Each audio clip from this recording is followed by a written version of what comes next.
Salah satu ciri makhluk hidup adalah bernapas, yaitu menghirup oksigen dan mengeluarkan karbon dioksida. Pernapasan itu disebut proses yang terjadi secara otomatis dalam tubuh. Salah satu alat pernapasan manusia adalah paru-paru. Nah, di sini kelompok kami membuat model peragaan sistem pernapasan manusia. Dimulai dari hidung, faring, laring, trakea, bronkus, bronchioles, alveolus, dan paru-paru. Pertama-tama, udara dari luar masuk ke dalam rongga hidung. Di dalam rongga hidung terdapat rambut-rambut halus yang berfungsi untuk menyaring kotoran-kotoran udara yang dari luar. Dari rongga hidung masuk ke faring atau tenggorokan.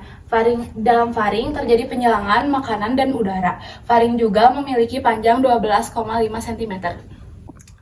Setelah melewati faring, udara akan melewati laring, trakea, dan bronkus, atau yang bisa disebut juga dengan cabang batang tenggorokan. Nah, bronkus ini diibaratkan seperti cabang ini. Lalu di dalam bronkus terdapat cabang lagi yang disebut dengan bronchioles dan digambarkan seperti ini. Nah, bronkus dan bronchioles ini memiliki fungsi sebagai jalan untuk masuk dan keluarnya udara di dalam paru-paru. Ketika udara masuk ke dalam paru-paru, selain terdapat bronkus dan bronchioles, terdapat juga alveolus. Nah, alveolus di sini diibaratkan dengan kedua balon ini ya. Nah, apa sih itu alveolus? Alveolus adalah tempat bertukarnya udara antara oksigen dan karbon dioksida. Selain itu ada juga diafragma. Apa sih itu diafragma? Diafragma adalah otot utama yang digunakan saat kita bernapas. Nah, setelah pertukaran selesai, udara akan dibawa oleh pembuluh darah menuju jantung dan disebarkan ke seluruh tubuh.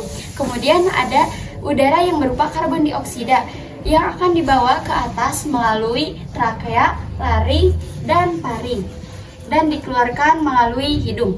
Jadi, udara yang keluar saat kita bernapas disebut karbon dioksida. Nah, di sini saya akan menunjukkan bagaimana cara manusia bernapas. Di sini ada botol yang dalamnya terdapat udara. Ketika saya tekan botol ini, udara akan masuk ke dalam balon.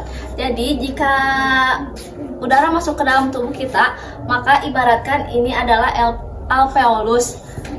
Maka alveolus akan mengembang seperti ini. Nah, itu disebut dengan inspirasi atau masuknya udara ke dalam paru-paru. Ketika saya kembalikan bentuk botol ke semula atau seperti ini, nah ini sama artinya dengan kita mengeluarkan udara, maka alveolus akan mengempis. Hal ini disebut dengan ekspirasi atau keluarnya udara dari dalam paru-paru. Nah, begitulah gambaran sederhana dari sistem pernafasan manusia. Walaupun sebenarnya sistem pernafasan manusia itu cukup rumit, karena ketika kita bernafas, semua organ akan bekerja sama. Nah, jika ada satu organ yang tidak bekerja dengan baik, maka sistem pernafasan tersebut akan terganggu. Jadi, alangkah baiknya kita selalu menjaga sistem pernafasan kita, terutama paru-paru. Mungkin sekian dari kelompok kita, kurang lebihnya mohon dimaafkan. Assalamualaikum warahmatullahi wabarakatuh.